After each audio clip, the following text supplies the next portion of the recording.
Tiger, ಓಡು, fast ಆಗಿ ಓಡು, ಎಲ್ಲೂ ನಿಲ್ಬೇಡ. ಇವ್ರು ನಿನ್ನನ್ನು ಸಾಯಿಸ್ಬಿಡ್ತಾರೆ. ಮಗನೇ, ಡೋಂಟ್ ಸ್ಟಾಪ್. ಸಂಜಯ್ ಕೈಗೆ ಆಲ್ರೆಡಿ ಬುಲೆಟ್ ಬಿದ್ದಿದ್ರಿಂದ ನರಳ್ತಾ ಇದ್ದ. ತನ್ನ 5 ವರ್ಷದ ಮಗನ್ನ ಕತ್ಲಲ್ಲಿ ಅಡಗಿಸ್ಕೊಂಡು ಬೆಂಗಳೂರಿನ ಕಲಾಸಿಪಾಳ್ಯದ ಒಂದು ಚಿಕ್ಕ ಗಲ್ಲಿಲಿ ಬಚ್ಚಿಟ್ಕೊಂಡಿದ್ದ. ಅವನ್ ಕಾರು ಬುಲೆಟ್ ಗಾಯಕ್ಕೆ ಗಾಜು ಹೊಡ್ಕೊಂಡು ರಸ್ತೆ ಮಧ್ಯೆನೆ ನಿಂತಿತ್ತು. ಸಂಜಯ್ಗೆ ಶೂಟ್ ಮಾಡಿದವರು ಅಲ್ಲೇ ನಿಂತು ಅವರನ್ನ ಹುಡುಕ್ತಿದ್ರು. ನಿನ್ನ ಬಿಟ್ಟು ಎಲ್ಲೂ ಹೋಗಲ್ಲ ಡ್ಯಾಡ್, ನಾನ್ ನಿನ್ ಜೊತೆನೆ ಇರ್ತೀನಿ. ಹೇಯ್, ಲಿಸನ್ ಟು ಮೀ. ಲೈಫಲ್ಲಿ ನಾನು ತುಂಬಾ ನೋಡ್ಬಿಟ್ಟಿದ್ದೀನಿ, ಆದ್ರೆ ನಿನ್ ಲೈಫ್ ಈಗ ಶುರುವಾಗ್ತಿದೆ ಟೈಗರ್. ಬಿ ಬ್ರೇವ್ ಮೈ ಬಾಯ್ ಅಂತ ಹೇಳ್ತಾ ತನ್ನ ಕೈಲಿರೋ ಹಸಿರು ಹರಳಿನ ಚಿನ್ನದ ಉಂಗ್ರನ ಸಾಮ್ರಾಟ್ ಕೈ ಕೊಟ್ಟು ಹಣೆಗೊಂದು ಮುತ್ತಿಟ್ಟು ಗಟ್ಟಿಯಾಗಿ ಹಗ್ ಮಾಡ್ದ. ನೆಕ್ಸ್ಟ್ ಮೂಮೆಂಟ್ ಗನ್ ಹಿಡ್ಕೊಂಡು ಗೂಂಡಾಗಳನ್ನ ಫೇಸ್ ಮಾಡೋದಕ್ಕೆ ಮುನ್ನುಗ್ದ. ಪುಟ್ಟ ಸಾಮ್ರಾಟ್ ಕತ್ಲಲ್ಲೇ ಬಚ್ಚಿಟ್ಕೊಂಡು ಭಯದಿಂದ ಅಪ್ಪನ್ನೇ ನೋಡ್ತಾ ಇದ್ದ. ಸಂಜಯ್ ಕಾರ್ ಹತ್ರ ಹೋಗ್ತಿದ್ದ ಹಾಗೆ ಒಬ್ಬ ಗೂಂಡ ಅವನ್ ಕಡೆ ಗನ್ ಪಾಯಿಂಟ್ ಮಾಡ್ದ.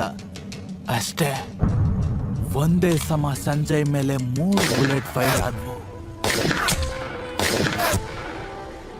ಟೈಗರ್, ಈ ಬದ್ಮಾಶ್ ಮುಖ ನೆನ್ಪಿಟ್ಕೋ. ನೀನೇ ಇವನನ್ನು ಹೊಡಿಬೇಕು. ಸಂಜಯ್ ಜೋರಾಗಿ ಕಿರ್ಚ್ಕೊಂಡು ಹಾಗೆ ನೆಲಕ್ಕುಸ್ದ. Dad, dad, dad. ಸಾಮ್ರಾಟ್ ಜೋರಾಗಿ ಕಿರ್ಸ್ತಾ ನಿದ್ದೆಯಿಂದ ಮೇಲೆದ್ದ. ಪೂರ್ತಿ ಬೆವ್ತೋಗಿ ಜೋರಾಗಿ ಉಸಿರಾಡ್ತಿದ್ದ. ಕಳೆದ 18 ವರ್ಷಗಳಿಂದ ಇದೇ ಕನ್ಸು ಅವನನ್ನ ಬಿಟ್ಟು ಬಿಡದೆ ಕಾಡ್ತಿತ್ತು. ಅಪ್ಪ ಕೊಟ್ಟಿರೋ ಉಂಗ್ರ ನೋಡ್ತಾ ಅವನು ಹೇಳಿದ ಮಾತನ್ನೇ ನೆನಪು ಮಾಡ್ಕೊಂಡ. ಸಾಮ್ರಾಟ್ ತಂದೆನ ಕಳ್ಕೊಂಡ್ಮೇಲೆ ಸುಮ್ನಹಳ್ಳಿಲಿರೋ ಒಂದು ಅನಾಥಾಶ್ರಮದಲ್ಲಿ ಬೆಳೆದ.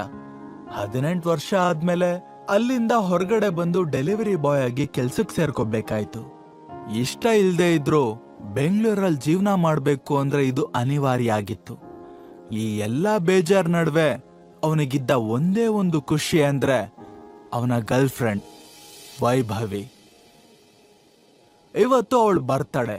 ಬೇಗ ಕೆಲಸ ಮುಗಿಸಿ ಅವಳನ್ನ ಮೀಟ್ ಮಾಡೋದಕ್ಕೆ ಹೊರಟ.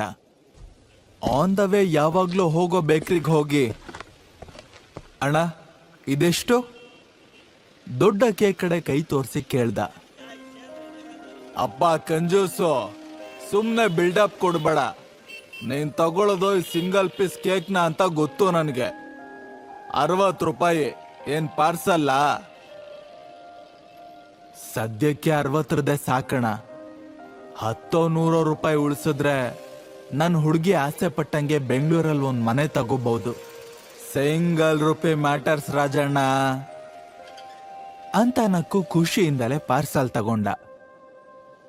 ಈ ಕಡೆ ವೈಭವಿ ರೂಮ್ ಕಲರ್ಫುಲ್ ಲೈಟ್ಸ್ ಅಲ್ಲಿ ಜಗಮಗಿಸ್ತಾ ಲೌಡ್ ಮ್ಯೂಸಿಕ್ ಕಿವಿ ಕಿತ್ತೋಗೋ ತರ ಕೇಳಿಸ್ತಾ ಇತ್ತು. ಸಾಮ್ರಾಟ್ ಕುತೂಹಲದಲ್ಲಿ ಡೋರ್ ಬೆಲ್ ಒತ್ತಿದಾಗ ವೈಭವಿನೇ ಡೋರ್ ಓಪನ್ ಮಾಡಿದ್ಲು. ಅವಳನ್ನ ನೋಡಿ ಸಾಮ್ರಾಟ್ ಫುಲ್ಲು ಶಾಕ್ ಆದ. Vaibhavi, what is this? ಏನಿದೆಲ್ಲ? ಯಾವಾಗ್ಲೂ ಟ್ರೆಡಿಷನಲ್ ಆಗಿರ್ತಿದ್ದ ವೈಭವಿ ಇವತ್ತು ಚಿಕ್ಕ ಸ್ಕರ್ಟ್ ಹಾಕೊಂಡು ತಲೆ ಮೇಲೆ ಕ್ರೌನ್ ಇಟ್ಕೊಂಡು ಫುಲ್ ಮಾಡರ್ನ್ ಆಗಿ ಬಳುಕ್ತಾ ಇದ್ಲು. ಟೇಬಲ್ ಮೇಲೆ ದೊಡ್ಡ ಕೇಕು, ಶಾಂಪೇನು, ವಿಸ್ಕಿ ಬಾಟಲ್ಸ್ ರಾಶಿ ಬಿದ್ದಿದ್ವು. ಸುತ್ತ ಅವಳ ಫ್ರೆಂಡ್ಸು ಡ್ಯಾನ್ಸ್ ಮಾಡ್ತಿದ್ರು. ಹೇ ವೈಭವಿ, ಆ ಡೆಲಿವರಿ ಬಾಯ್ ಹತ್ರ ಏನ್ ಟೈಮ್ ವೇಸ್ಟ್ ಮಾಡ್ತಾ ಇದ್ಯಾ? ಬೇಗ ಬಾ ಅಂತ ಒಬ್ಳು ಕರೆದ್ರೆ ಇನ್ನೊಬ್ಳು, ಏಯ್ ನೀನ್ ಮಿಸ್ಟೇಕ್ ಮಾಡ್ಕೊಂಡೆ, ಅವನು ಜಸ್ಟ್ ಡೆಲಿವರಿ ಬಾಯ್ ಅಲ್ಲ ಕಣೆ, ವೈಭವಿ ಡೇಟ್ ಮಾಡ್ತಿರೋ ಸ್ಪೆಷಲ್ ಬಾಯ್.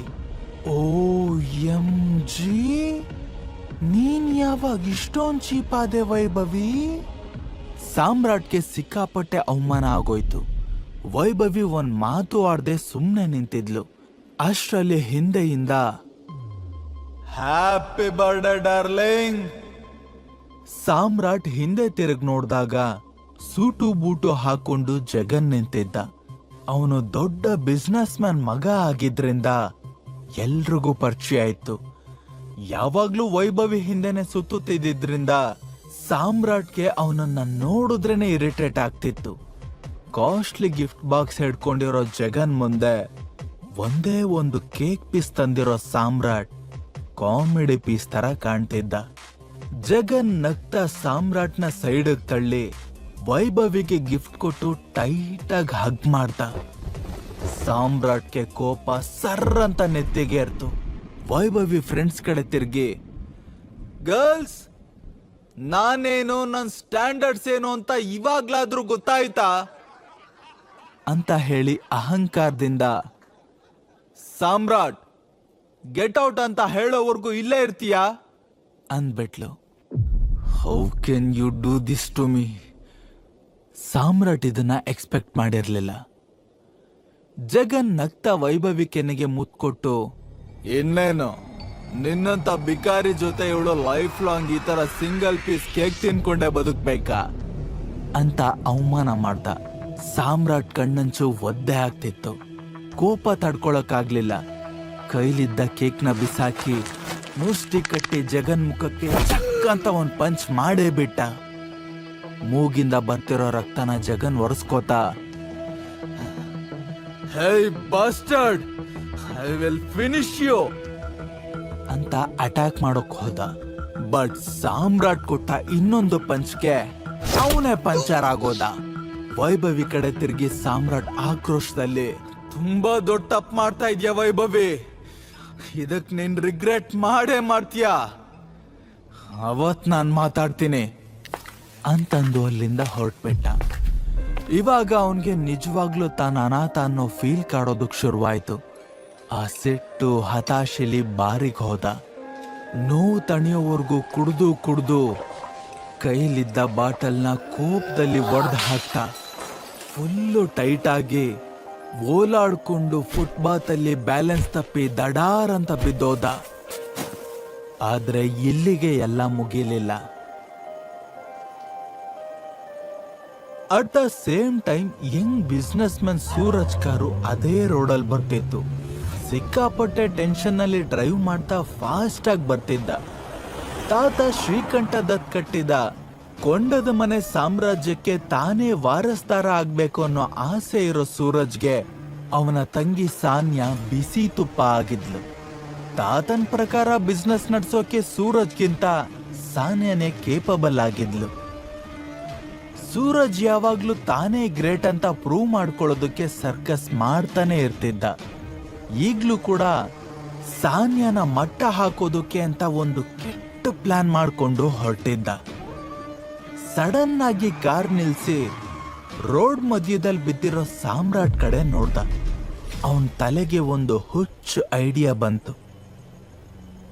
ಏಯ್, ಎತ್ಕೊಳ್ರ ಇವನನ್ನ, ಇನ್ನರ್ಧ ಗಂಟೆಯಲ್ಲಿ ಇವನು ಸಾನ್ಯಾ ರೂಮಲ್ಲಿ ಇರ್ಬೇಕು, ಇಂಥ ಒಳ್ಳೆ ಚಾನ್ಸ್ನ ಮಿಸ್ ಮಾಡ್ಕೋಬಾರ್ದು ಅಂತ ಜೊತೆಲಿರೋ ಗೂಂಡಾಗಳಿಗೆ ಹೇಳ್ದ.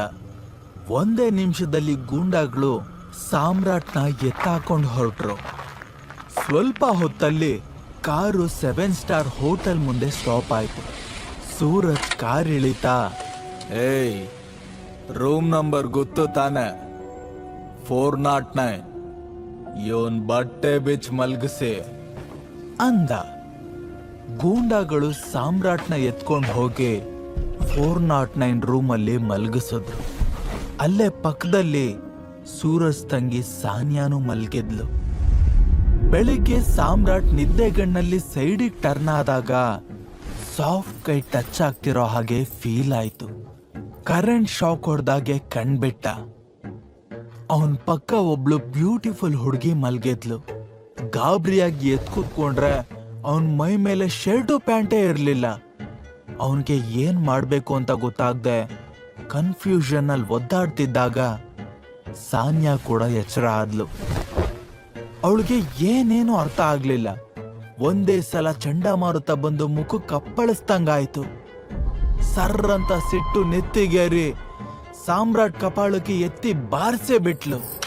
ಹೂದ ಹೆಲ್ಲಾರಿಯೋ, ನೀನ್ ಹೇಗ್ ಒಳಗಡೆ ಬಂದೆ? ನಿನ್ ಬಟ್ಟೆಯಲ್ಲಿ ನನ್ಗೇನ್ ಮಾಡ್ದೆ? ರಾಸ್ಕಲ್ ಬಾಯ್ ಬಿಡೋ. ಪಾಪ ಸಾಮ್ರಾಟ್ಗೆ ರೋಡ್ ಮಧ್ಯದಲ್ಲಿ ನಿಂತಿದ್ದಷ್ಟೇ ನೆನಪು. ಸೊ ಅವನ್ ತಾನೇ ಏನ್ ಹೇಳ್ತಾನೆ? ಅದು ನಾನು ಅಂತ ತಡವರಿಸ್ತಿದ್ದಾಗ್ಲೇ ಆ ರೂಮ್ ಡೋರ್ ದಡ್ ಅಂತ ಓಪನ್ ಆಯ್ತು. ನೋಡಿದ್ರೆ ಅಲ್ಲಿ ಸೂರಜ್ ಮತ್ತೆ ಅವನ ಗ್ಯಾಂಗ್ ನಿಂತಿತ್ತು. ಸಾನ್ಯಾಗೆ ಮಾತಾಡೋದಕ್ಕೆ ಬಿಡ್ದೆ, ಶೇಮ್ ಆನ್ ಯು ಸಾನ್ಯಾ, ನನಗೆ ಮೊದ್ಲಿಂದಾನು ಡೌಟ್ ಇತ್ತು. ಆದ್ರೆ ತಾತನ್ಗೆ ಹೇಳಿದ್ರೆ ಸಾನ್ಯಾ ಬಂಗಾರದಂತ ಹುಡುಗಿ ಅಂತಿದ್ರು. ಅವ್ರ ಮುದ್ದಿನ ಮೊಮ್ಮಗಳು ಕಾಗೆ ಬಂಗಾರ ಅಂತ ತೋರ್ಸೋದಕ್ಕೆ ತಾತನ್ನ ಇಲ್ಲಿ ಕರ್ಕೊಂಡ್ ಬಂದಿದ್ದೀನಿ. ನಿನ್ ಕರ್ಮ ಕಂಡನ ಅವರು ಲೈವ್ ಆಗಿ ನೋಡ್ಲಿ ಅಂತ. ತಾತ ಅಂದ ಕೂಡ್ಲೆ ಸಾನ್ಯಾಗೆ ಇಡೀ ಮೈ ನಡುಗೋಯ್ತು. ಅವಳು ಕೈ ಜೋಡಿಸಿ, ಅಣ್ಣ ಬಿಲೀವ್ ಮಿ, ಇಲ್ಲೇನ್ ನಡೀತಿದೆ ಅಂತಾನೆ ನನ್ಗೆ ಅರ್ಥ ಆಗ್ತಿಲ್ಲ. ಈ ಹುಡುಗನ್ನ ನಾನು ನೋಡ್ತಾ ಇರೋದು ಇದೇ ಫಸ್ಟ್ ಟೈಮ್ ಅಂತ ಬೇಡ್ಕೊಂಡ್ಲು. ಸಾಮ್ರಾಟ್ ಟೆನ್ಷನ್ ನಲ್ಲಿ, ಶೀ ಇಸ್ ರೈಟ್ ಬ್ರದರ್, ಇವಳು ಯಾರು? ನಾನ್ ಹೇಗೆ ಇಲ್ಲಿಗೆ ಬಂದೆ? ಏನ್ ನಡೀತಾ ಇದೆ? ಒಂದು ಅರ್ಥನೇ ಆಗ್ತಿಲ್ಲ ಅಂತ